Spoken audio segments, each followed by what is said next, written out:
Halo semua, hari ini kita akan membahas mengenai filsafat positivisme Auguste Comte. Mari kita simak bagaimana proses perkembangan aliran filsafat positivisme. Terdapat 3 tahap dalam perkembangan positivisme. Yang pertama pada sosiologi, walaupun perhatiannya juga diberikan pada teori pengetahuan yang diungkapkan oleh Comte dan logika yang dikemukakan oleh Mill.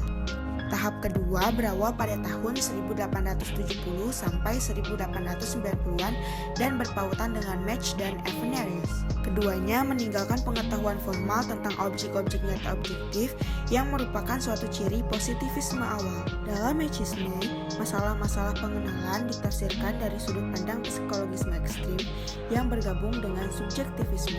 Tahap terakhir berkaitan dengan lingkaran Wina dengan tokoh-tokohnya Carnap, Slick, Frank, dan lain-lain, serta kelompok yang turut berpengaruh pada perkembangan tahap ketiga ini adalah masyarakat filsafat ilmiah Berlin. Dua kelompok ini menggabungkan sejumlah aliran seperti atomisme logis, positivisme logis, serta semantika. Pokok bahasan tahap ketiga ini diantaranya tentang bahasa, logika simbolis, struktur penyelidikan ilmiah, dan lain-lain. Mari kita simak latar belakang Auguste Comte. Comte mempunyai nama lengkap Isidore Marie Auguste François Xavier Comte. Lahir di Montpellier, sebuah kota kecil di Prancis pada tanggal 19 Januari 1798 dan meninggal di Paris pada tanggal 5 September 1857 bertepatan dengan usia 59 tahun. Comte melanjutkan pendidikan di Polytechnique École Paris pada tahun 1818.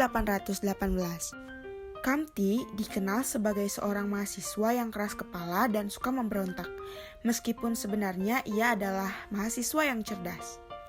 Comte tidak mendapatkan ijazah sarjana karena ia dan teman-teman seangkatannya dikeluarkan dari École Polytechnique. Penyebabnya karena gagasan politik dan pembangkangan mereka. Pada akhirnya, Comte meninggalkan École dan melanjutkan pendidikannya di sekolah kedokteran di Montpellier. Comte menikah dengan perempuan yang bernama Caroline Massin, namun berakhir pada tahun 1842 dan menjalin hubungan lagi dengan seorang wanita bernama Clotilde de Foucault pada tahun 1844.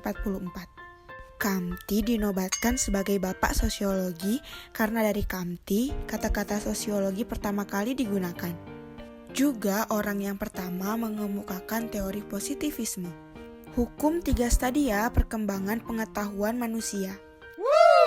Bagi Comte, pengembangan pengetahuan manusia baik perseorangan maupun secara keseluruhan melalui 3 zaman. Zaman teologis, di sini orang-orang percaya bahwa mereka berada pada tingkatan yang lebih tinggi daripada makhluk-makhluk insan biasa. Pada zaman teologis ini dibagi menjadi 3, yaitu animisme, politeisme, dan monoteisme. Zaman metafisis, pada zaman ini manusia hanya sebagai tujuan pergeseran dari tahap teologis. Sifat yang khas adalah kekuatan yang tadinya bersifat adikodrati diganti dengan kekuatan yang memiliki pengertian abstrak yang diintegrasikan dengan alam.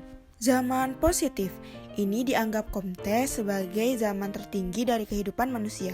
Pada zaman ini, manusia membatasi diri dalam penyelidikannya pada fakta-fakta yang ada. Kebenaran dibuktikan melalui menempuh cara dengan mengadakan penggolongan ilmu pengetahuan.